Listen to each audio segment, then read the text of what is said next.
বিরল এক রেকর্ড বুকে নিজের নাম লিখলেন জিম্বাবুয়ের অলরাউন্ডার সিকান্দার রাজা।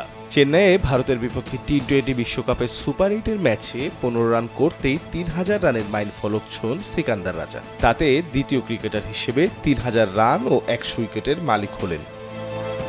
বিশ্বের দ্বিতীয় ক্রিকেটার হিসেবে আন্তর্জাতিক টি-20তে বিরল এই কীর্তি গড়লেন। টেস্ট খেলুড়ে দেশের ভেতর রাজাই প্রথম। রাজার আগে টি-20তে 3000 রান ও 100 উইকেট নেওয়া একমাত্র ক্রিকেটার মালয়েশিয়ার বিরানদীপ সিং।